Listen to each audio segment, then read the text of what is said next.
It begins, of course, with thunder and lightning, the way all our favorite Ed Wood films do. The movie is The Bride and the Beast. I'm Tom Weaver, and I have the great fun of being here today with the bride herself, Charlotte Austin, with a beast, not the beast, Bob Burns, and with Trustin Howard, who has a small part in the movie, acting then under the name Slick Slavin, and he's going to be sharing some memories of his career in acting and writing, etc. with us. Hello, everybody. Hi. First of all, does anybody realize that this is the 50th anniversary of The Bride and the Beast? It's a 1958 movie, so nobody, and a lot of people probably don't know that it started being planned in 1956. A November 1, 1956 Hollywood Reporter item, Adrian Weiss Productions, active in making TV film series for several years, is shelving those activities and re-entering the theatrical field. Queen of the Gorillas script is now in preparation. That's November 1, 1956, which means it was in preparation October 1956, which is 50 years today. And here we all are. Charlotte, what did making this movie mean to you? What did it mean to me? It meant a house payment on my new house. I had just bought a house. I read the script. I won't even tell you what my reaction was. But do tell. Well, okay. I got immediately sick to my stomach, and I thought, no. I've got to do this. I want to pay for my house. So that's why I did it. And actually, before we get any further, in this first scene here, in the script, a copy of the script, an original copy of the script, was given to me as a gift by Kit Parker. And as I read it, I recognized a few snatches of dialogue here and there that weren't in the movie, and I realized the reason they weren't in the movie was that probably even the Weiss family knew that this Ed Wood dialogue was just not ready for prime time. So now, 50 years later, we're going to reenact a very short scene from Bride and the Beast that is not in the movie. Bob Burns is going to play Lance Fuller's part, and Charlotte is going to play Charlotte's part, and away we go. They're talking about Spanky the gorilla that Charlotte's about to meet at Lance's house. I got him as a baby. He was all right till he grew up, and I have to keep him caged now. He goes to the zoo next week. Why Spanky? Well, I had to spank him so often when he was a baby that the name just stuck. Whoa. Yeah, all right. Oh.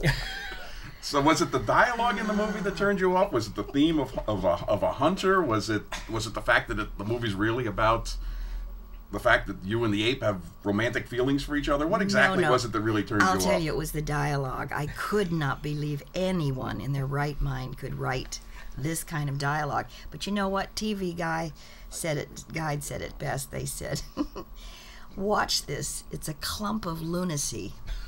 And that's really the best description of this movie. Wow.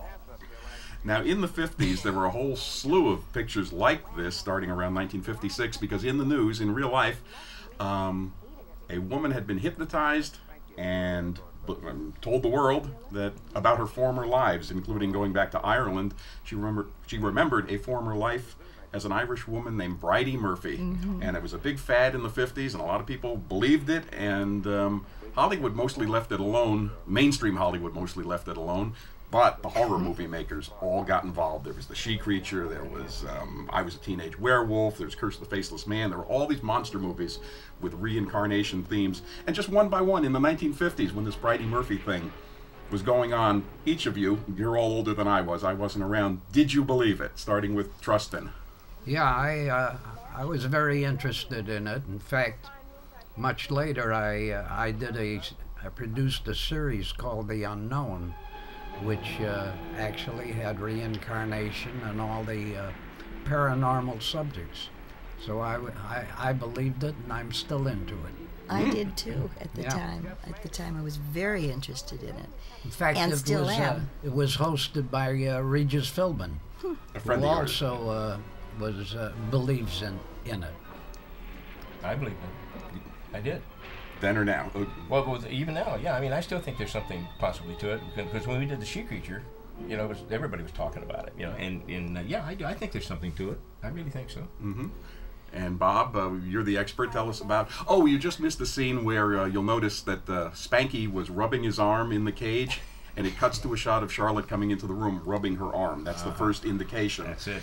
That Clues. Now you know that I didn't notice that. It was laid out in Ed Wood's script, and I never noticed it till I read in the script that one shot should end with Spanky rubbing his arm, and the next shot should start with Charlotte rubbing her arm. Bob, tell us about. She's got something. She's got something. Wearing this incredible Angora sweater that the Weisses walked me down Fairfax Avenue to an old Jewish lady's little shop and said, "We're going to have a sweater made for you. You won't believe it." I didn't believe it. It was navy blue and yellow striped Angora. And I kept thinking I looked like a giant bumblebee in this thing. Horrible. I didn't even know who Ed Wood was and that he had a fetish for Angora. But I kept thinking, why do I have to wear everything? Everything has a little bit of fur on, a little bit of Angora. But this sweater was a monstrosity.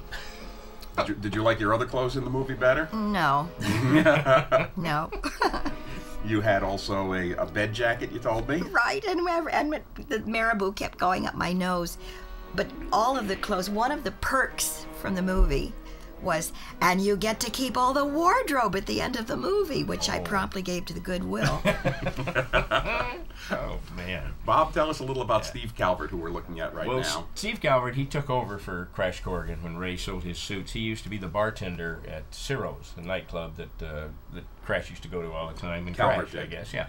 Steve did, yeah. And he, so in the, well, I guess very early 50s, Corrigan decided to sell these suits. He was getting tired of doing the gorilla stuff. He was getting older, and so Steve Calvert bought the suits from him. He had 3 suits left, and he bought them, and he tutored him, and he really did. He captured Corrigan's style. Incredible. A lot of people think this is Corrigan right here, even though it's not. He actually captured his moves and everything. I mean, he taught him everything, and he really picked it up. What I like here is with this gorilla, they got these little tufts of white fur, little like sideburns coming off, to show he's an old type gorilla, and maybe it goes clear back to her day somewhere, because she has this connection with him, as you can see right here. But the suit was, very hot. It was filled with K-pot, which is the stuff you put in sleeping bags. I mean, it almost kills somebody. And it was a very hot suit, because I know how hot it gets in those things. And I thought Calvert did a real fine job here. I mean, everybody did a great job acting here. It was just the script was so bad. That was the problem. The acting was first rate, and it's good. Everybody's good in it. And I love your reactions here to this, because I mean, it's like you're afraid, but you're not afraid. You have been there before. I mean, I'm getting the feeling, that I kind of know who you are. I had an encounter with a gorilla at the St. Louis Zoo when I was 16. It was very, very interesting. He stood up with both hands on the bars, and I was transfixed for about a half hour. He just stared right through me. His eyes never wavered, as though he knew everything there was to know about everything. He had all the knowledge of the world in him. It took me a while to tear myself away from him. They're smart. They're smart. You bet. Very smart animals, Because this Albert down at San Diego Zoo, I went down and took 8mm footage of him, and he would follow me, talking about the eyes. He would start to follow me all around. It was amazing. He'd follow me everywhere. And so I'd move down here, he'd move down here. And my wife Kathy said, "Wow, look at this." And I've got this great footage, and he's always making eye contact. And it's kind of scary, but at the same time, it's really mystical, too. But it's just beautiful. something about it. It's like, I'm making contact with this wonderful animal. They're so powerful when you see Gorillas in the Mist and Diane Fossey's life, rather. Yeah. It's just so incredible to watch how she introduced herself to them, how she knew what to do, and how to get into their world. They're amazing animals, and they do a lot of things. Some German Shepherd dogs do this. They'll bully. That's right. They'll try to bully you, and if do that. if you're frightened, they'll really go after you. If you stand your ground and become submissive and let them be It's a bluff. the alpha, Then they're okay. Then you're okay. Yeah. Are you an animal person, Trustin? No, not really. Although I did have a Great Dane dog for about 11 years, and I loved them. They're beautiful. They're just wonderful, wonderful dogs. I'm an animal person, and it grieves me to see this movie, the woman in it, me, married to a game hunter who can't go anywhere without his rifle, who keeps a gorilla in the basement just by chance. I mean, it's just unbelievable. Today, we wouldn't see something like this. Oh no, you couldn't do it today. And the thing is, the gorillas are slowly but surely disappearing. I know they are. No, They're endangered. Poachers are killing them right now. It's horrible. It's actually horrible what's happening to them. You've been so into monkeys and gorillas your whole life. Did you ever have a monkey for a pet? No. A friend of mine did, and they're about the messiest animal in the face of the earth.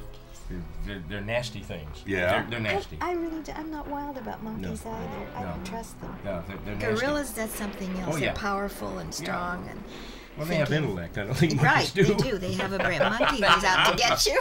Yeah, monkeys just like to tear up everything you got. Right. Mm-hmm. Right. Tore up this guy's house. Charlotte, I know you have two great stories connected with the scenes coming up. Number one, the fact they were shot silent, partly, and the European version. So give us the double feature. All right. Well, in the first one, the entire bedroom scene, during that scene, Lance Fuller had terrible laryngitis, couldn't speak, couldn't utter a word, but the Weisses said, "That's okay. Go ahead and mouth the words. We'll dub it in later." So that's what I was playing to, a silent partner, completely silent. The rest of the scene, when the gorilla comes upstairs and starts fiddling with my nightie, we ended that scene, and then we were to go on, continue with it, and Adrian Weiss said, "Now we're going to do the European version." And I just was totally taken aback. I said, "What's the Europe? What is that?"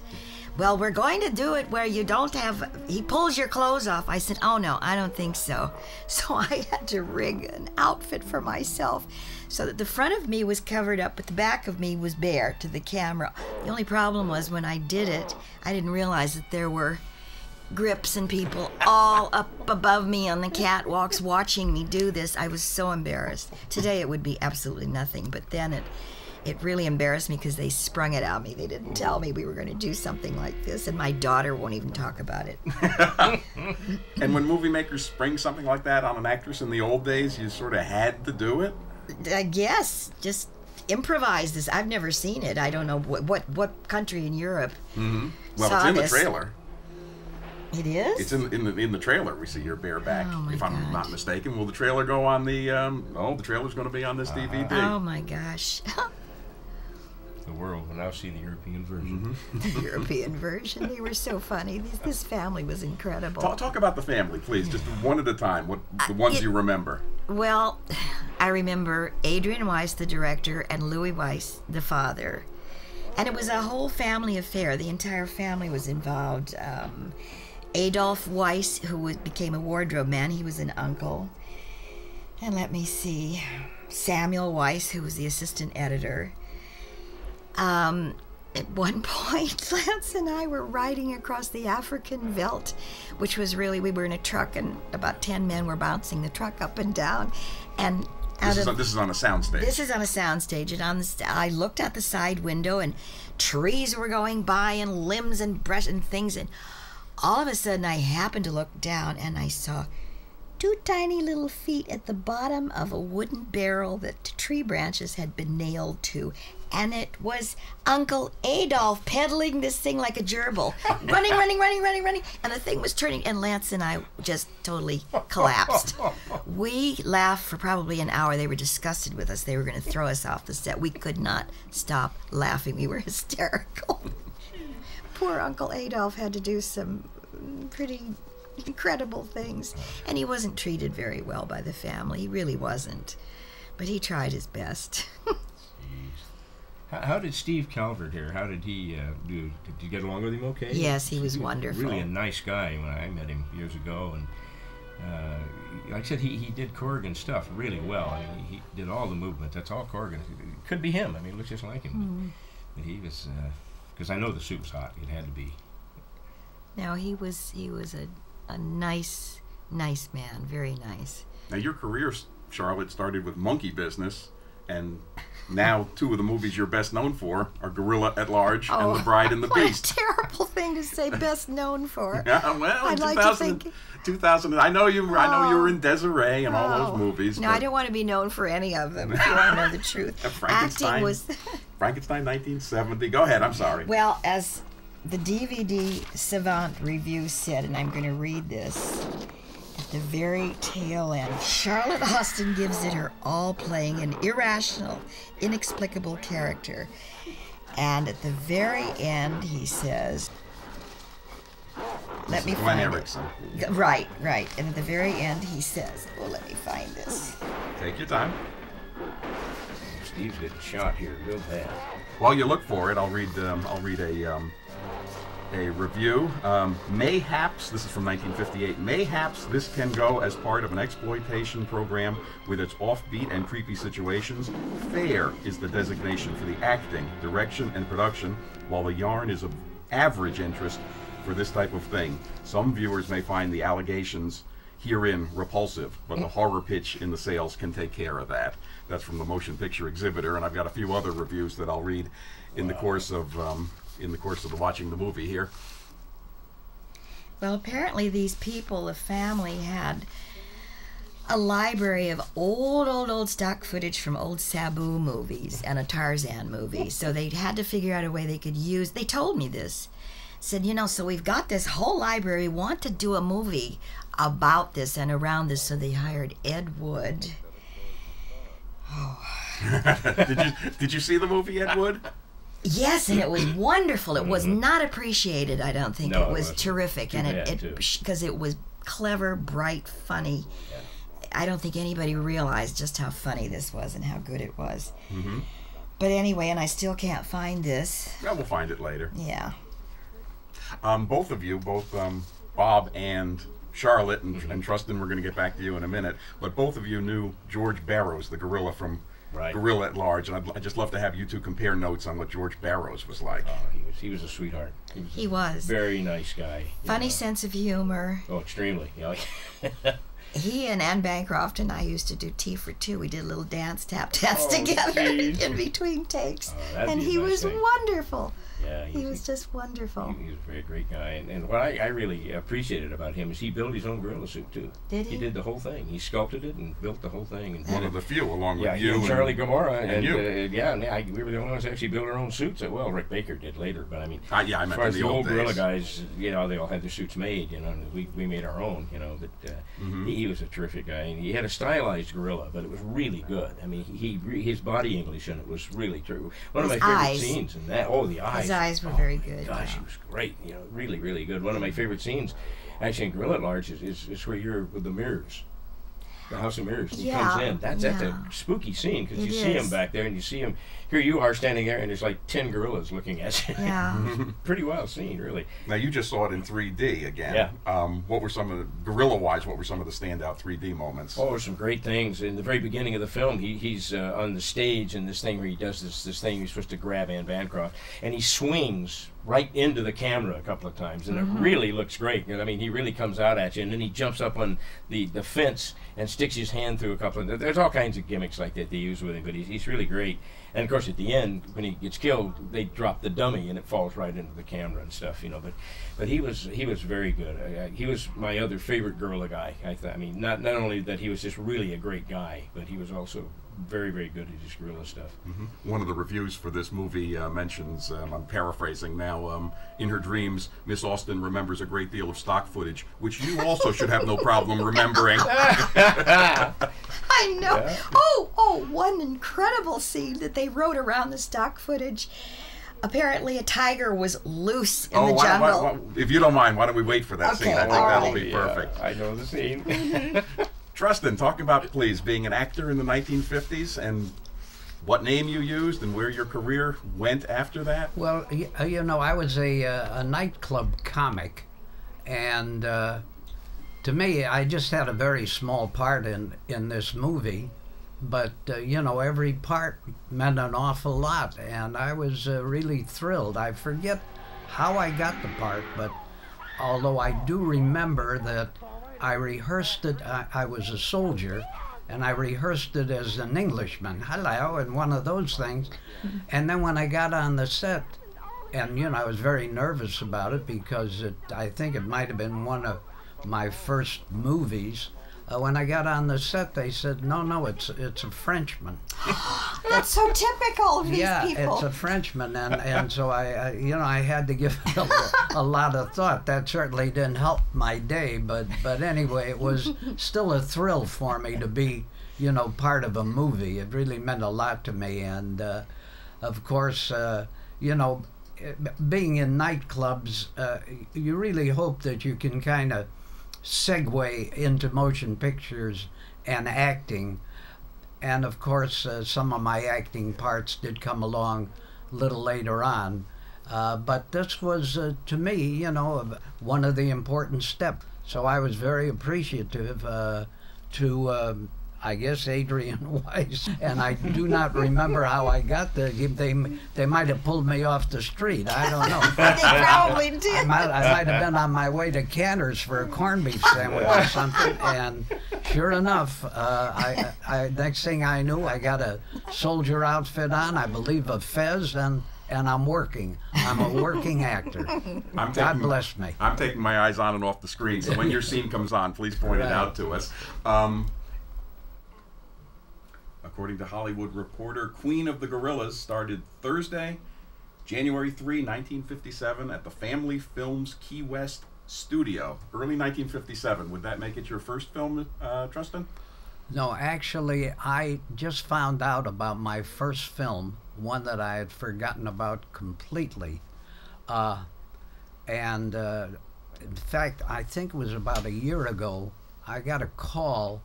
In fact, a few different calls. Somebody said, "Are you Slick?" And, that was a name that I had dropped long, long ago. And I thought the mafia had found me. But I said, yeah. They said, well, did you not do a 3D short? And I had forgotten about it completely. And then I got a couple of other calls regarding the short. And basically, it was an introduction. They used to do intros to 3D movies, and this also was a gorilla movie called The Robot Monster, which I believe was one notch less than The Bride and the Beast. And so I realized that was the very first thing that I had done in front of a camera. It was a musical short called Stardust in Your Eyes, and that was the very, very first one I did. In fact, they just did a 10-day 3D festival at the Egyptian Theater, and I think it was a couple of Saturdays ago that they played the short and the Robot Monster, and for old time's sake, I did a 20-minute stand-up. And it was really good to be in front of an audience again. Bob tells me he was there. I was there. Tell us what the reaction was, Bob. The house was all with him, man. I mean, they were all with him. I mean, because he was just he just threw it out there. He just went out, and the audience they were ready. It was. I mean, I think you got applause about every 5 seconds. Yeah, it was really thrilling because I hadn't done a stand-up in 25 years, and and all of a sudden, yeah, there it was, and once a trooper, always a trooper. Right. Well, I went to on the show, believe me. Ed Wood's script isn't ludicrous enough. He writes a psychiatrist character, and what's the character name he gives him? Carl Reiner. The movie just gets funnier as the years go by. Trustin, talk about what you did after your nightclub career ended. Well, I tried for a while in movies, and of course, because the nightclub business kind of went dead. Basically, the nightclubs in the 60s became coffee houses, and the nude go-go dancers became the way of life. So Not for you. I tried for a movie career for a while, and I did a couple of movies. In fact, I did about 22 movies, actually. I did a movie that I was very proud of called King Creole. I actually ended up in a 4-shot with Walter Matthau, Carolyn Jones, and Elvis Presley. Actually, Hal Wallace and Mike Curtiz saw me at a nightclub in New Orleans, and when I got off the floor, they said, "We'd like you to be in our movie." And so I was in that. I don't know if you remember it was just a interesting scene. I played kind of a sidekick of Walter Matthau, and in the nightclub I introduced Presley singing one of his best songs, My Middle Name is Evil. And that was, really, I thought maybe I was on my way as an actor. And basically Presley, of course, was just a lovely guy, very courteous, very polite, called everybody sir, even women.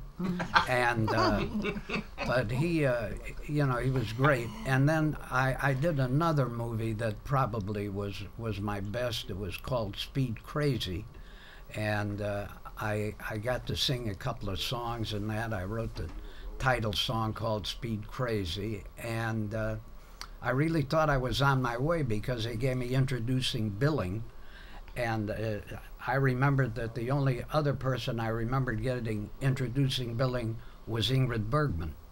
So I thought I was on my way, but they didn't take nightclub guys very seriously, so that kind of faded fast, and I thought I better find a business that I can get into, and so I dropped the slick, because I knew that a network would never buy slick. And the other name, Slavin, was that my dad was adopted, so I had no loyalty to that. And I tried to find a job writing. And oddly enough, I got a 4-week shot on the late night Joey Bishop show opposite Johnny Carson on ABC. And I guess because of my nightclub background, I moved through pretty good, and I ended up being the head writer of that show for about 3 years. And that was very, very lucky for me. And then I had always thought about a show called This Is Your Life, which I felt was the greatest natural format of any show, because American Film Institute and all the tribute shows and award shows are all copies of that.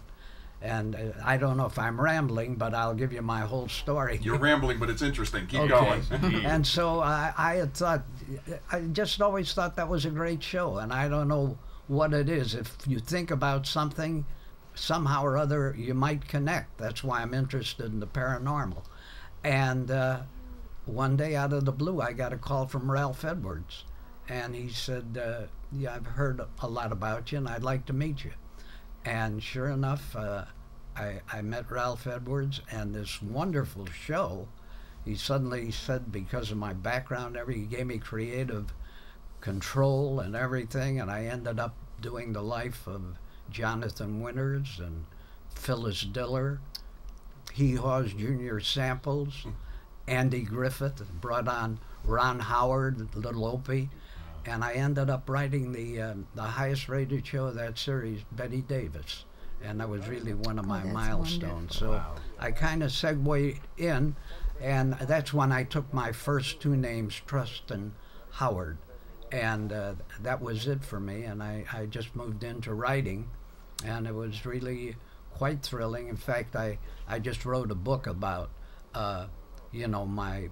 my experiences in writing in nightclubs. It's called My Life with Regis and Joey, which was, Regis Philbin and Joey from the Joey Bishop show. And it's doing pretty well. In fact, it got a 5-star rating from Amazon.com. So I guess That's I'm a wonderful. writer, so That's go great. figure. That's terrific. It's Yeah, much better to be a writer than an actor, I'll tell So you. that's where I'm at, and that was my career in a thumbnail.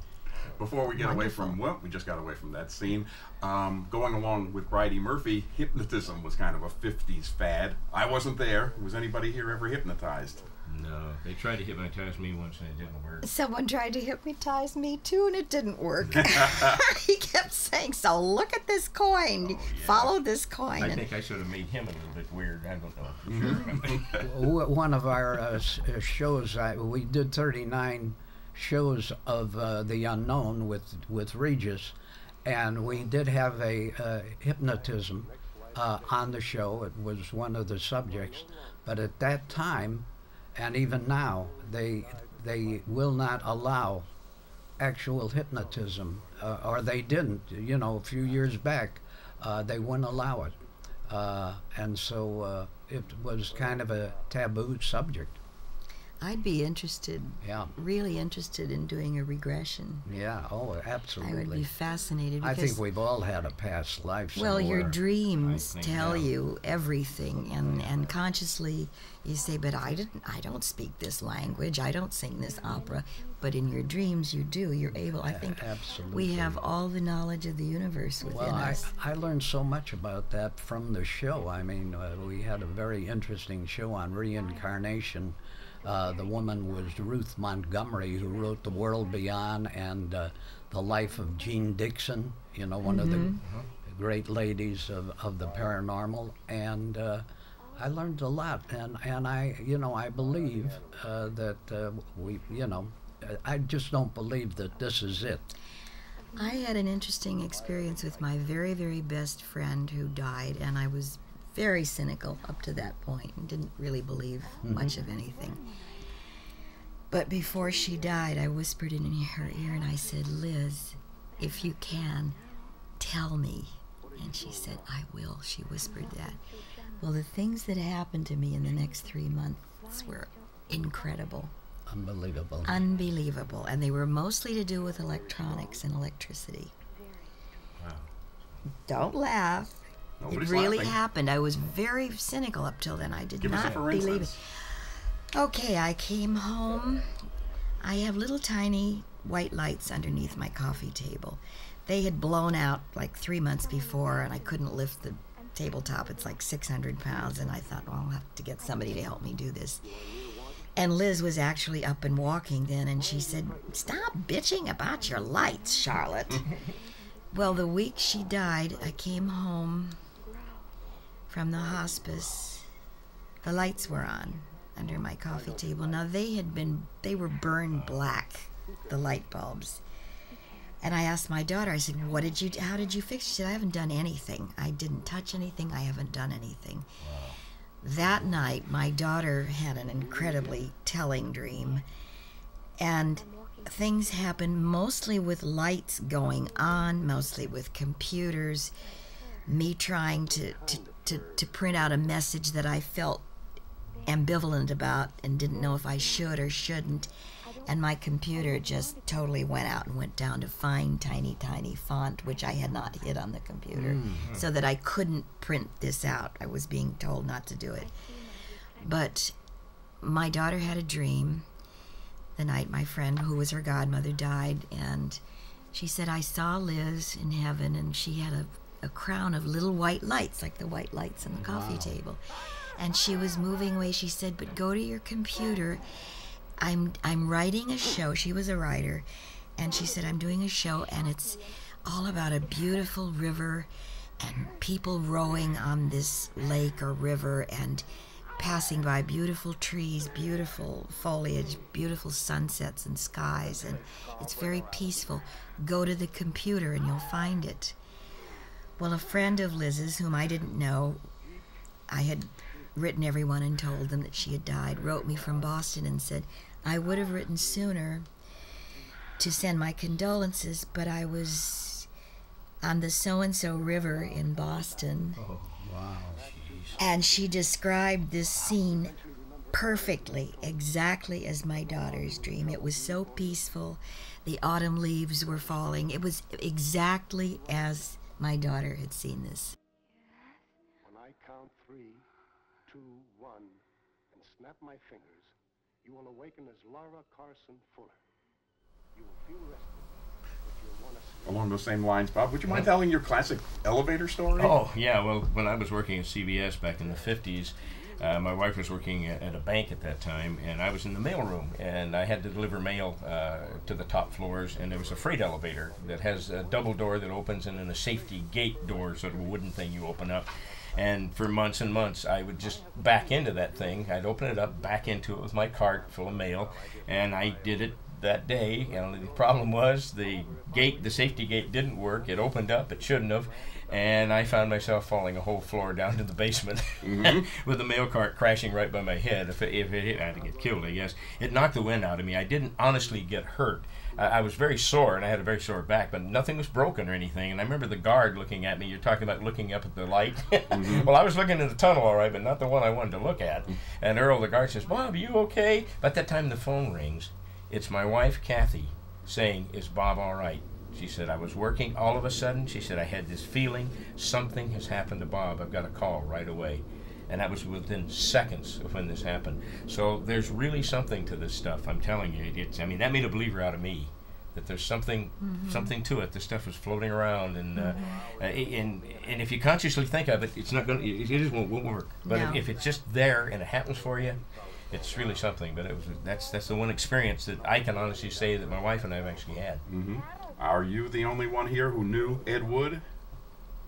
I guess. Well, maybe I am. I'm Okay. not sure. Can you talk about him a little bit? The Yeah, screenwriter of Bride and the Beast. Well, your experiences with him. Yeah, well, my experiences with Ed were good. He was a good guy. He seemed to be all right. He was a cross-dresser and all. We all knew that stuff and everything, But he was fine. People used to say that he was like opportunist guy, and I never really bought that. I think any money he got from people he put into his movies, which is kind of too bad.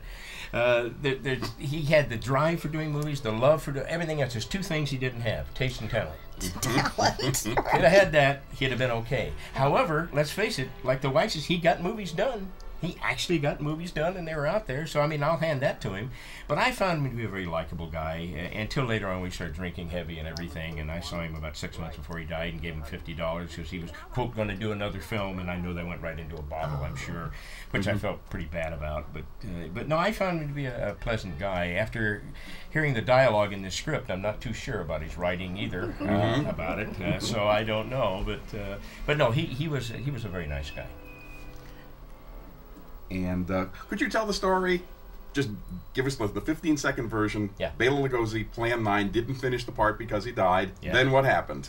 Well, Ed, being the kind of guy he was, his wife had a chiropractor that he thought looked like Bela, which didn't very much, and he just got him to wear a cape and put it across his nose so you couldn't see him, and shot the rest of the film with him, and he got away with it. Well, he almost got away with it. He thought he got away. He's the kind of guy that, okay, a tombstone falls, he says, nobody will ever notice it. That was his statement. Nobody will ever notice that.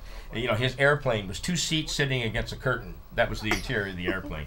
No wheels, nothing. Nobody will ever notice it. I mean, that was his whole thing. That was, and everything was like one take. I mean, it was painfully obvious. It was one take. Well, the reason I asked for that story about the chiropractor is this is Kathy Wood talking in an interview in the book Nightmare of Ecstasy.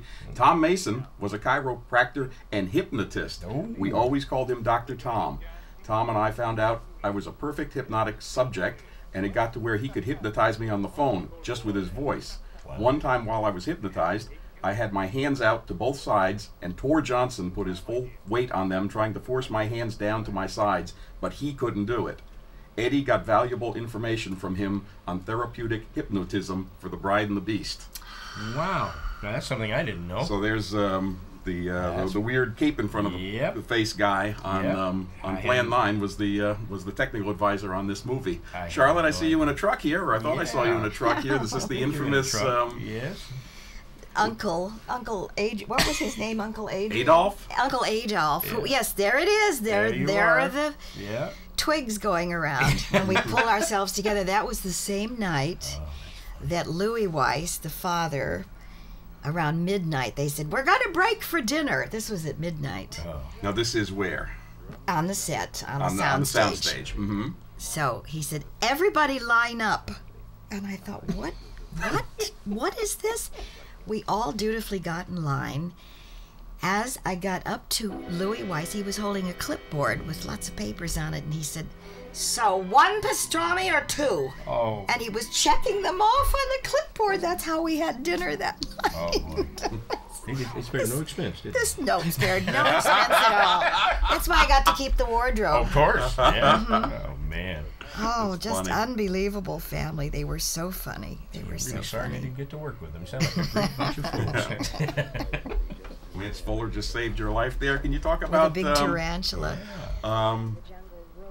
About Lance? Lance Fuller's best friend, and one of his best friends, an actress named Kathleen Hughes, just told me a little about his crazy life. But before we get into that, how did you find Lance Fuller to work with? Lance was an extremely sweet, charming Southern boy. That's all I can say. With Southern manners, old-time Southern grace. Naive. Very sweet and just lovely, absolutely lovely. Not a, quote, Hollywood type at all. In fact, I don't even know what a Hollywood type is. I live in Hollywood, and I'm not the type. I've got to mention these pajamas he has on. Yeah. Oh, yes, I know. Oh, my God. I know. Did he get to keep those? I don't know. No, I don't think he was as lucky as I was. I don't think he was as fortunate. I'm just going by memory here, but my memory is that in the script, in the early scene where you're menaced by Spanky in the bedroom, I think in the script it calls for Lance Fuller to wake up, see what's going on, put on his slippers, and then get a gun. First. And First I'm not sure they did. bedroom slippers on. I meant to double check to find out if they did that in the movie, but I don't think they did. And I also noticed, of course, the twin beds in the movie. Oh yes, those were the old days. Mhm. Yeah. Those were the old days. This looks like a cheetah or a leopard. Yeah, it's a leopard. Though this wasn't the killer tiger that was after everyone in camp. That was another incredible scene where the tiger was. I'd love for you to Okay. talk about that when it's happening. Okay, we'll wait. Lance Fuller, I talked to his best friend, Kathleen Hughes, an actress, about him the other day, and according to her, this is all on the record because these were stories that Lance told on himself. She said, in a nice way, that he was kind of crazy.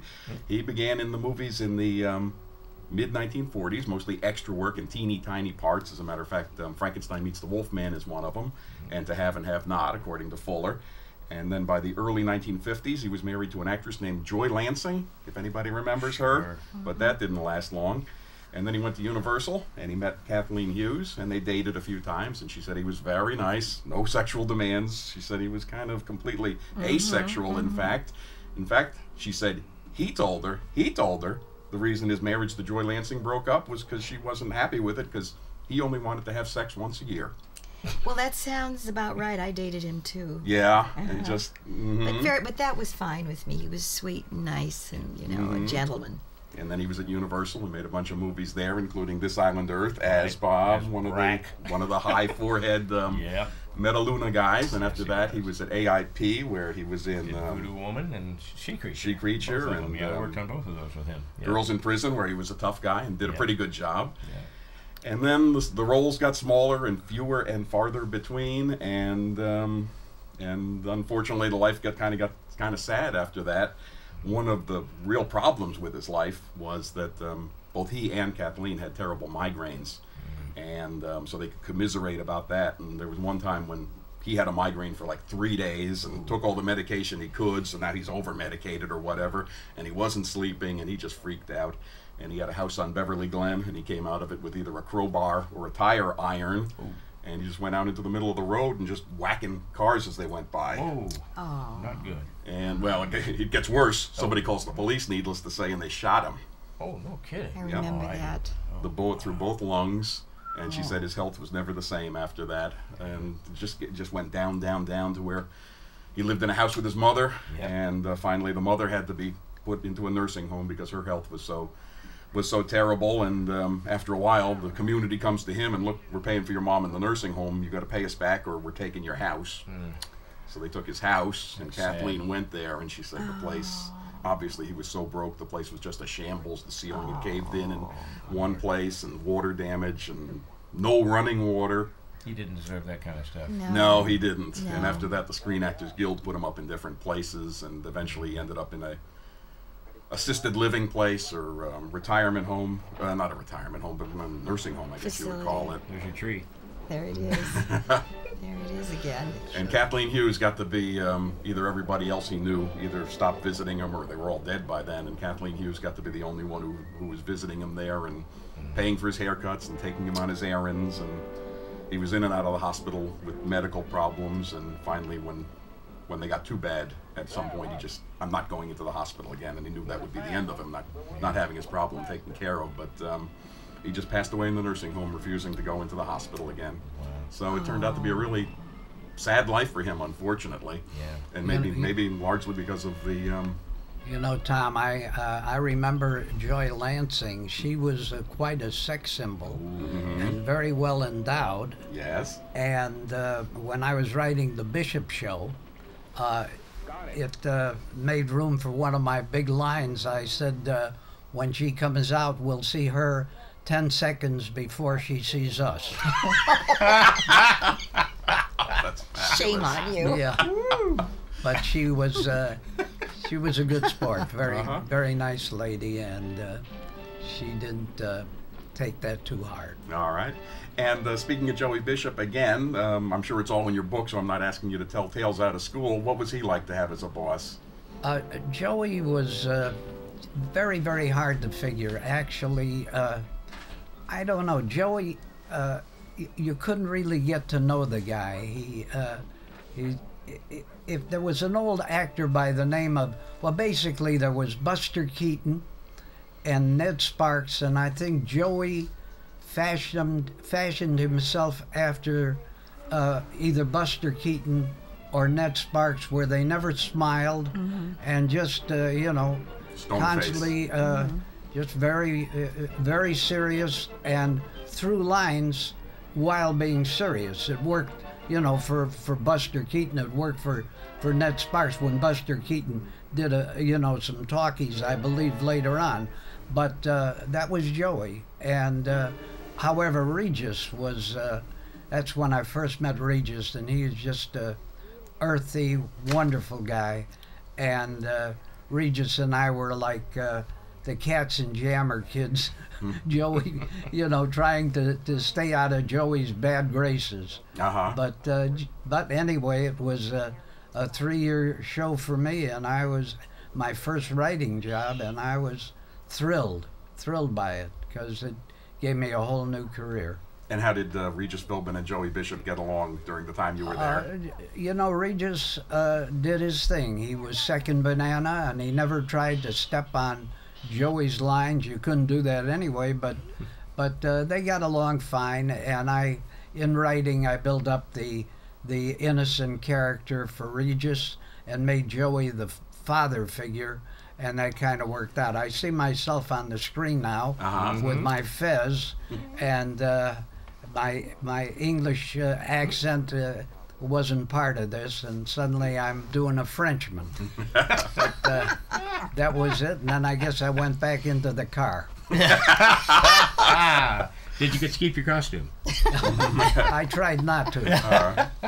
It's funny to me that that Lance and Charlotte in this movie play the Fullers. I wonder if Ed Wood knew in advance that Lance Fuller would be playing the part, and he named it Fuller for that reason. Or I also wonder, this is maybe catty, but I also wonder, Ed Wood's ex-girlfriend who dumped him was Dolores Fuller. Right. And Oh, I wonder, that's played interesting. in Ed Wood by Sarah Sarah Jessica Parker. Yeah. And I wonder if that was his revenge on her, naming a woman who's part gorilla Fuller. Maybe. Part gorilla. Could be it. And Charlotte, the way this movie haunts you, I know, I can't remember the title exactly, but you, just a couple of years ago, participated in something with a title, it's something like Women and Apes in Hollywood. The BBC did a special series in England called Women and Apes in Hollywood, and they flew out here and did an interview with me. But I actually, after talking about this movie, Bride and the Beast, I didn't feel so terrible, because I was in the same element as, not the movie, but Gorillas in the Mist. They included that in the series, and I thought, well, it's not so bad to be in good company. But anyway, yes, they did a whole series on women and apes, from the original King Kong to Gorillas in the Mist. And Charlotte, this movie, Bride and the Beast, has already been out on DVD. This Kit Parker release is a little better because this is off the negative, etc. But you were asked to do a commentary for that, I know, because they came to me and asked me for your number, and I thought you were going to do it, and all of a sudden you didn't do it. No. What was the story there? I'll tell you what happened. I mentioned it to my friend Marlon Brando, and he said, no, you don't do this for free. And I said, what do you mean? I mean, no, you tell him you want to be paid. And I said, I can't do that. I mean, it's just, and he said, all right, you tell him to call me. I'm your agent. Well, that was the end of that. I didn't do it, so that was it. That's the whole So story. Marlon Brando, because of Marlon Brando, I didn't do it. You're not on Bride and the Beast No, and then retro I media. thought, oh, I don't feel so bad when I saw the film, when I finally saw the video, See, rather. that's our gain. Now we have you here. So. Yeah, and my grandchildren, when I showed them, my grandson had a King Kong birthday party this year, a huge, big, incredible.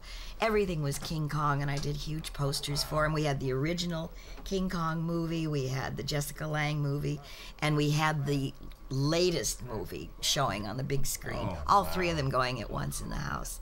It was incredible, but I gave him The Bride and the Beast and Gorilla at Large. Well, I said, nobody wanted to see it. I finally forced them one night. I said, don't you even want to see Grandma just one little part of this? And I forced them. I put it on, and they talked and screamed and giggled and laughed through the whole thing and never looked at it. Finally, I just turned it off in disgust. None of my family has ever been interested. My mother said, well, you told me not to when it came out. You said it's so bad. I don't want you to see this. So she didn't. Now you saw it, and you made a little party out of it yourself when it came out on a double bill with I The Beast did. of Budapest. Oh, yes. My dear friend Svea Grunfeld, who was in The Beast of Budapest, we did a theater party. And it was playing on a double bill, and about 20 of us went to see both movies together. We laughed all the way through. So, anyway, I don't... Well, there's a nice outfit there, That was Grace Kelly's outfit in Magambo. which I bet you didn't get to keep. Of course I didn't. Are you kidding? I gave it back to MGM. Yeah, that was that. But the Glenn Erickson, who wrote the DVD Savant review, which is hysterical and right on point, says at the end of this, whatever Charlotte's ambitions were in Hollywood, which were 0 to none, this film and Frankenstein 1970 were enough to get her to throw in the towel. Let's hope she had fun making them. Well, I did, and I did. Yeah? So now I can laugh about it. Absolutely. Can you talk just a little bit about the fact that I don't want to leave this out? Maybe a lot of listeners won't exactly know who this is, but can you talk about your father, Gene Austin, and how you got into the business? Well, actually, my father had nothing to do with it, but my father was a huge recording artist in the 20s and the 30s. In fact, the song that he's most known for, that he introduced, was My Blue Heaven, just a simple recording of a song that nobody wanted to do.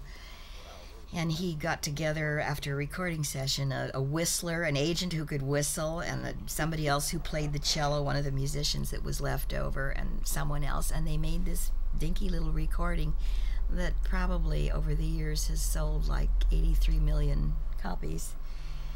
And people at that time, I guess, were longing for something like this, very sweet sounding voice. He sold many, many, many records. He introduced almost all the good standards we know today, and he wrote a song called Lonesome Road, which every singer, I think, from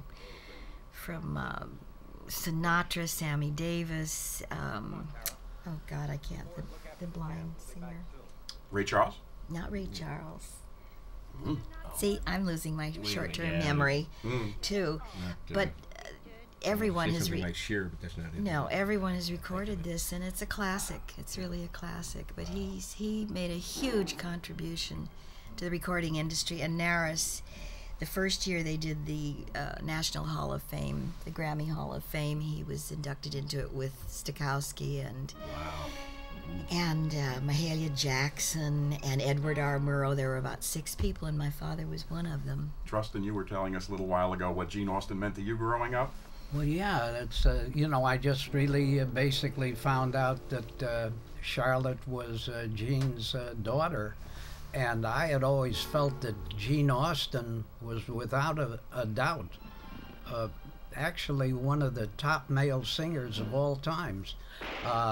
As I told her, when most kids were listening to baseball games and sports and different things, I used to go home and listen to Gene Austin. I thought he was just absolutely marvelous. There are just very, very few people whose voices and styles seem to have a connection to your inner soul. And as I was telling Charlotte, Gene to me, was the all-time male singer. Dinah Washington, to me, was the female singer. And in order to get a description of what I mean about singers being able to just captivate you, I suggested the Ray Charles record of Georgia. Oh, yes. And there's something in that record. A lot of them just make one, and that's it. Dinah Washington, every one she made hit, and every one that Gene Austin made hit. Ray Charles did the one that really hit me, and that was Georgia. So those are the three, and Gene Austin was just absolutely sensational. And I do believe that Willie Nelson, if I'm not mistaken, Charlotte, did My Blue Heaven, and that kind of pushed him up to where he is today. And yet, as smooth as Willie Nelson was, it just was halfway to what Gene Austin did with My Blue Heaven. Oh, thank you. And that's really my feeling. So And I I'm think- so thrilled to be next to Charlotte. Well, Shows thank you. I'm how so life thrilled is. to hear Yeah, we're that. having It's a small world. yeah. Yeah, it Tony is. Bennett said of my dad Yeah, on Tony a Bennett show is of male fine, singers. Right, but oddly enough, Well, here's what he said, though. He said Gene Austin, the granddaddy of all pop singers. That's right. He and was great. he was right. He was great. the first big recording artist before Crosby and before Rudy Valley. And oh, I would think if a CD of Gene's I know songs came out, they would just be sensational I know, because I they go think right so. through to your soul. they do. They do. Really marvelous. Now, you never got to sing in a movie, did you? You ended You up. know something? That my very first movie, Rainbow Around My Shoulder,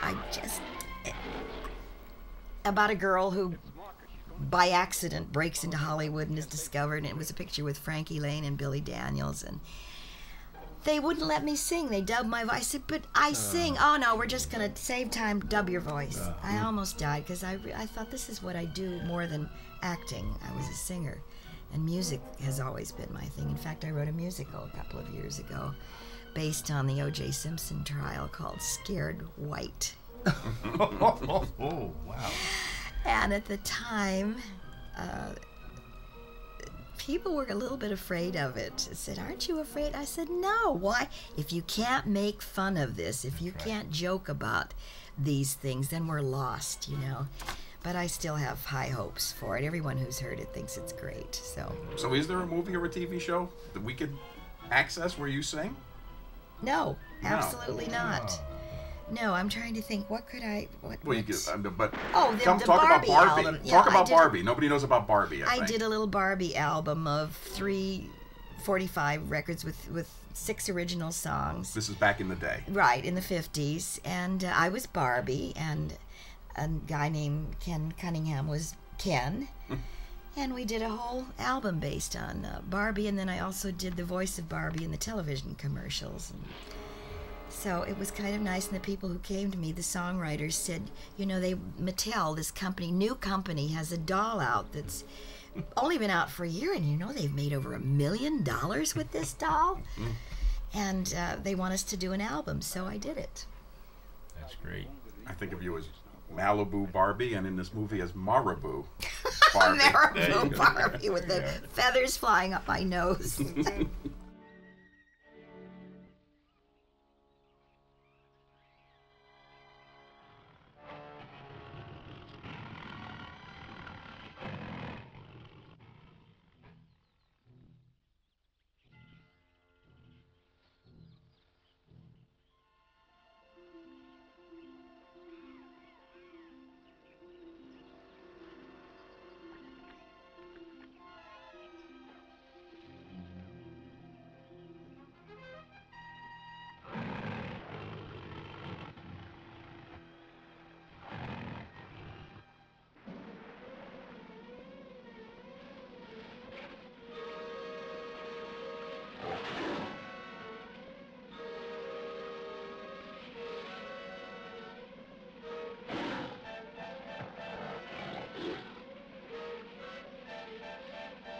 Which was better, The Beast of Budapest or The Bride and the Beast when they came out as a The double Beast bill? of Budapest by far was better than The Bride and the Beast. At least it was halfway serious about the Hungarian Revolution.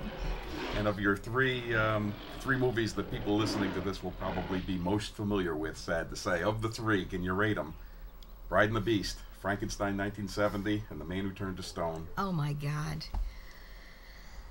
Oh. On a scale of Scale to 0 to 0. 0 to 10, I'd say a -0 for all three. Really? Frankenstein 1970 was just a smidgen above The Bride and the Beast, but not much, only because Boris Karloff was in it. And Howard Koch, I know you liked working Oh, with. wonderful. He was a darling man. We used to call him the Velvet Whip. And at the end of the film, But you have to explain why. because he was so kind to us. He got what he wanted, but he did it with kindness. Yeah. But we did I took a riding crop and covered it with velvet and gave it to him at the party at the end of the film. No, he's a darling man. And Man Who Turned to Stone? Man Who Any Turned to quick Stone, I would comment rather about that? forget. I sat in a cold, ice-cold bathtub for 8 hours one day with electrodes on my head. Unbelievable.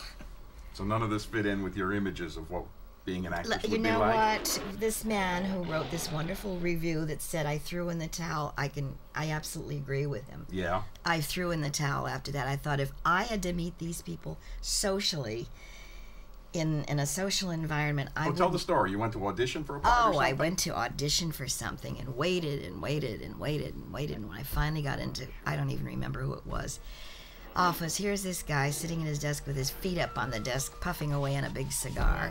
And I looked at him and thought, that's it for me. It's over. It's done. That's it. No more. So, that's my Hollywood story. Trustin, what's your Hollywood story? What are you doing in recent years? Well, basically, really, I've just been kind of doing some book signing with the book My Life with Regis and Joey. And Is it on Amazon? What's that? It's on Amazon, correct? Oh yeah, Amazon and Barnes and Noble has it, and all the stores. And my good friend Regis, we've been friends for years, and he gave it a wonderful plug on Regis and Kelly, and that started the book going, and that was it. And now I'm just thinking of maybe doing another book. I'm not sure just yet what it will be, but I found it was rather interesting. You get out to the various bookstores and you do some signing, and hey, you're still in showbiz. So That's right. that's about it. I really do enjoy it. And go ahead, Charlotte. I'm sorry. I had an antique shop for 20 years. I ended up in the antique business like my grandfather. And I had no idea I would fall into that, but I had a lovely Victorian shop in Pasadena for about 20 years. Called? Green Dolphin Street. Yeah. And the title, I had 3 partners when I started, and I ended up by myself. But I fought for the title because that was one of the songs I had to record for my friend Marlon, who wanted a complete whole history of every song he had ever loved from the time he was born, and that was one of his favorite songs, Green Dolphin Street. And we were on Green Street. So I fought for the name, and I loved the song too. So that was it, and I had great fun doing it, and a lot of interesting people came into the shop. In fact, I met Anne Bancroft one night at Torch Song Trilogy during intermission, and she said, "Charlotte, I wondered what happened to you after Gorilla at Large." And she said, "Did you see the 3D version? Did you go out and get the glasses?" My son, I said, "Yeah, my daughter and I were on the TV. bed." Yeah, and she said, "So were we on the bed." This is Harrison's Reports, reviewing Bride and the Beast. Many library shots of wild animals have been edited into the action skillfully, and some of these, particularly the ones with monkeys, should prove attractive to children and be a source of merriment for them. But this is offset by the fact that there are many horror scenes that may prove to be too scary for them. This is the closest it gets to a compliment. The photography is pretty clear. Okay. Bob, is a segue for Charlotte talking about her experiences in the climax of this movie. Tell everybody where Bronson Canyon is and what it is. Oh, okay. Bronson Canyon is up in Hollywood by Griffith Park, actually, and it was a rock quarry. I guess they actually what's helped lay the streets out in Los Angeles originally, and it's a big place. It has 4 entrances to a cave. It's a big. It looks like it is a big it's cave. a tunnel, really. It's a tunnel, is what it is. But everybody's used it. I mean, it's been used since the early 30s. I'd love to know how many movies it's been used in. Probably 200 or 300 at least, I guess. And the climax of this particular film is at Bronson Canyon. I mean, the Lone Ranger was ambushed there. I mean, the Batcave. Yeah, the Batcave on the Batman TV show. The whole thing. I mean, it's been all over the place. And it's just a great place. I mean, it's because you can shoot inside of it. It's so big. You can rig lighting and stuff, and you don't have to build a fake cave. You've got a real cave right there you can use in a lot of places. I mean, we shot, I hate to even say the title, That Conquered the World, which is, we won't go into that, and you talk about bad movies. Well, anyway, we shot that up there. And so it's just a place that when you see it, almost everybody may not know what it is or where it is, you know. And even to it's Bronson Cave or Bronson Canyon's what they call it. But everybody recognized, oh my gosh, I've seen that in so many movies, you know, and stuff like that. But I'm sorry, I got to take something back. When I said Batman and the Batcave, I don't mean the interior from the TV show. I mean when you see the car coming out, it's coming out of the tunnel. Yeah, it's when you see it actually coming out of the cave, and that was it. That was the biggest opening of the cave right there. So it must have been very glamorous and exciting to work there, right, Charlotte? The night we did this, it was freezing. It was in January, ice cold. I had to wear a nightgown because this is where I go to live with the gorillas. All the electricity, the generators went out in my trailer, so I was getting made up in the dark, freezing to death. And then we did this wonderful scene where I have to choose between my husband or the family of gorillas, and I must say I made the right choice. I stayed with the gorillas. I think so. I did, absolutely. I love them. In real life, I do love them, and I respect them much more than this guy with the big shotgun. See, that's when I think probably I really want to be a gorilla there. I'd love to have been one of those gorillas, see?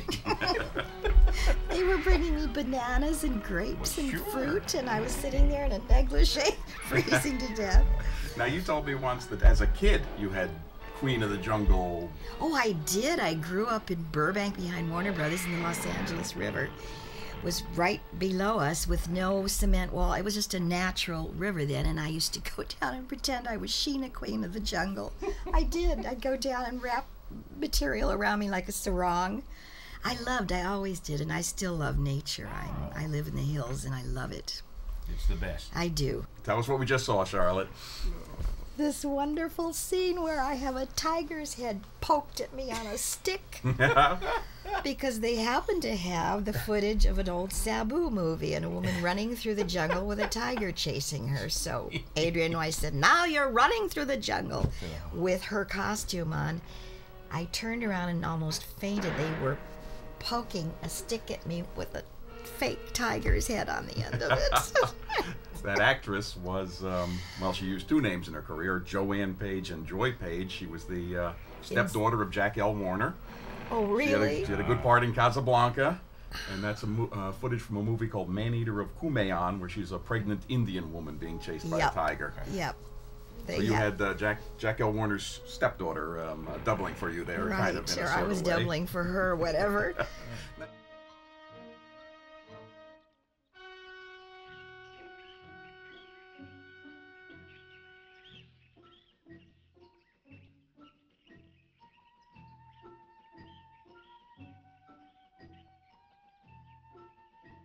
Can you talk about your career at 20th Century Fox, just so people don't get the impression that these crappy movies is all you did? Well, I came to Fox just by chance. I was at a wedding. I was a bridesmaid at a wedding, and the entire Lionel Newman family was at the wedding. Lionel Newman was the music conductor at Fox. His brother was an agent. Not Lionel Newman, Alfred Newman. His brother Lionel was also a musical conductor, and his another brother was an agent, and my best friend was marrying the nephew of still another brother. So the agent brother cornered me and said, I'm taking you to Fox tomorrow, kid. And I said, I'm not going. I'm not interested. And I really cried all night. I stayed awake all night, but I went and worked for a couple of weeks with a strange drama coach and did a screen test, and I was put under contract. The big drama coach there, the one who, Well, Natasha? Oh, please. She was Marilyn's coach. No, thank God I didn't have her. No? Helena Sorrell, Natasha Lytess, and there was one other, Malvina Fox. But Natasha Lytess was completely, well, unbalanced, to say the least. She really was, but so was mine, and I hope she's gone by now. Well, or that she doesn't buy The Bride and the Beast and yes, put on the commentary, yeah. My dear, do you have to grab the audience by the throat and make them know you're there? She scared me to death. She really frightened me. She used to say, your voice sounds like an old tin can tied onto the back of a car being dragged down the street. So I ended up, I couldn't talk at all after that. I just would stay silent and let her tell me how wonderful she was during class. But that's how I started. I was under contract to Fox, and I made, I don't know how many movies there. I was there for 5 years. Monkey Business being one. That was probably the first one, and I did a picture called The Farmer Takes a Wife, and I did a movie called Desiree, How to Be Very, Very Popular, with Betty Grable, who was a darling woman, and How to Marry a Millionaire. In fact, I did all the CinemaScope tests for How to Marry a Millionaire, and I played Marilyn's part with Lauren Bacall and, oh my gosh, who was it? Betty Grable. We did quite a few scenes from the pictures to show distributors all over the world, and I got a wonderful letter from the writer, Nunnally Johnson, who said, if it were in my power to give you the part, I would in a minute. You were wonderful in it. Wow. But unfortunately, there's pressure from above. Oh, yeah. So, because Marilyn and I were totally different, completely different. But I also did the pilot for the television show, How to Marry a Millionaire, and I played the same part again and again. Someone else got it for the show. Was that Mary Anders? Mary, my good friend Mary Anders got the part, and Laurie Nelson, Mary Anders, and Doe Avedon did the... No, actually, Doe Avedon didn't. She was in the original pilot, because we were all, except Laurie. Right. Laurie was kept for the original show. And Barbara Eden was in it. Barbara Eden was, yes, played the Lauren Bacall part. But it was fun, and when I think about those days, when I think about the 50s, I think we were spoiled brats. We had nothing to complain about. Life was pretty easy. We had beautiful sets, beautiful clothes, nice people to work with. Bob, what are you up to these days? You were in King Kong. That was a big deal for you, I know. Yeah, we had a cameo in the new Peter Jackson King Kong. Yeah, You and Kathy? I've known Peter forever. Yeah, we were something to people in New York when he breaks out of the theater and there's this horrible close-up of both of us, which he didn't tell me he was shooting a close-up had I known. Oh my God, you know. But that's about it, and I do these things with you. Basically, we write books. And you just had a little 50th something or other, didn't you? Yeah, we had a big party, a big 50th anniversary party we did, and kind of relived our thing. We had 150 people show up to it. I didn't Show know up at? We want the long version. Well, I didn't know I even had that many friends left. Frankly, that was the whole thing. No, we were at Bob's Big Boy. That was our first date, which is over in Burbank there. Still there. Oh, yeah. Still there. Yeah. And so we had everybody go there and eat, and then I took her to this 3D movie because she had never seen a 3D movie, and it's Charge It for the River. Which This is in 1953. 1953, yeah. And when we're in the theater, there's just a scene where the Indians are firing the arrows, and they look like they're coming right at you. They're really pretty good. I reared up in the seat with an arrow in my chest. And That the lady behind me, you had brought along. Oh, I had it all. Sneak down to Kathy. Know you were going to do this? No, she Well, didn't have a clue. Well, how do you sneak an arrow into a movie It theater was right without... up my sleeve. Oh, my goodness. So easy. All right. And I just did that, and the lady behind me almost had a coronary and died. I mean, really. And I didn't know what was going to happen. People started throwing their glasses off because I guess they thought they'd stop the 3D effect. I don't know. Or stop the arrows from coming. I had no idea. So Kathy at that time just looked at me like, ha, ha, ha. You know, she said, maybe we better leave. So we got up and left. And the police are out in the lobby by that time. You hear them talking.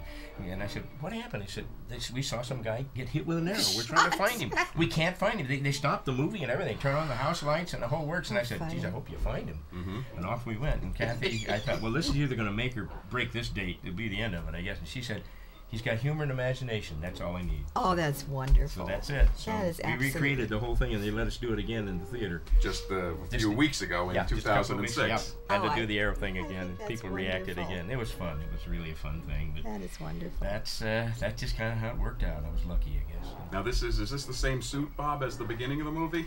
I Yeah. mean, this can't be Sparky. 'cause Oh no, he's it's the dead, same suit. but it's the same suit. Yeah, and they just took the sideburns off the face. That's all. That's why they wanted to make it look different. Just put the sideburns on it. You know. The Ed Wood script has a different ending, and we're going to reenact it. In the script, the only draft of the script I know of, instead of what you saw, Dan is fighting the gorilla, and all of a sudden the shot rings out, and it's Taro who saved him. Taro has shot the gorilla.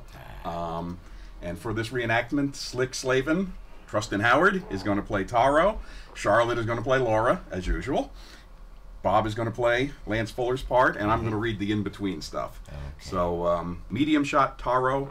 Taro stands grinning, holding a rifle. Still your number one boy, Buana? Dissolve 2, interior tent number 2, close group day. Laura lays on the cot. Taro and Dan stand near at hand. It was lucky you showed up. With the Jeep, we made fast time. How'd you know where I was? A couple of the boys saw you chase a gorilla into the jungle. After that, I just followed the trail. Laura rolls her eyes, then they open. Oh, Dan, I fell. Did you get the tiger? Dan looks to Taro, then back to Laura. Yes, he's dead. The doctor says you'll be all right now. Yeah, and from now on, everything is going to be all right. Close 2 shot, Dan and Laura. Laura weakly closes her eyes. Dissolve 2, exterior jungle, medium wide, pan, day. An interesting pan shot of the jungle. Narration, Laura. The past is the present, and the present is the past. For there is no past, nor is there a present. All time is now. Fade to The end. Now, do you know who the other fellow was in the other gorilla suit there? I have no idea. No. Because I don't know who. It's not one of Corrigan's suits. I'm not sure exactly what suit it is, but he looks like he's got a load in his pants every time he walks. And that's the first thing I noticed about it. And I thought, well, I don't know about that guy. I'm not too sure about Speaking that. of that, no, I'm not going to tell that story. another But there he gorilla. is. He's to the left there. Oh, he Or- does. Yeah, Or he looks like he has to go. yeah, I think he did already. He's jumping up and down. He is. Yeah, he's a very nervous ape, I guess. I have no idea who did that. I'm not real sure. But yeah, here's where you make your big decision. This is it. All right, he's got the look. That's it. He's saying, get out, get out. Oh man, he killed the guy. Man, he hit him. I come wouldn't on. stand for this I in wouldn't real either. life. I would have taken I that down would and shot him with it. I would have too. Oh, wait a minute. Now he's okay. He's gonna do. Oh, whoa, boy! You don't hit a lady. What's Well, going on he's a with you? big game hunter. What do you expect? Well, you got it. That's right. That's it. All right, let him have it. Let him have it. Break his ribs. Do Now, something. we talked about this on the other commentary, the white gorilla, but how long would a guy last in a fight with a chimpanzee? Oh, a chimpanzee would kill you faster than a gorilla would. Right. They are hideous. I mean, they are really fierce. I mean, chimpanzee is a very, very fierce animal. A gorilla would kill you in about 5 minutes, I'm sure. If you wanted to, you could just tear your head off. I mean, they Yeah, don't so do it this- unless you attack them. I mean, they're the most docile, wonderful Right. creatures on the earth. And only if you attack their family, it's like anybody else. They're going to come after you. Almost every animal is. And in They fact, are. every animal but man. That's right. Is like this. Will Man is the not only one that kills himself. To kill, yeah. And animals do not do this. No, they don't. Not at all. And this is the best scene of all. Oh, The here last it one is. where Yeah. the doctor says, "So tell me, Dan, whatever became of your wife, Laura?" Well, And he says, "Well, the last time I saw her, she was..." And that's it. that's it.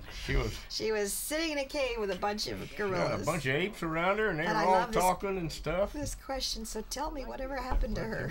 Well, so tell me, you gonna get another gorilla? Actually, Gorilla or a wife? You got a choice. All right. Gone back where she came from.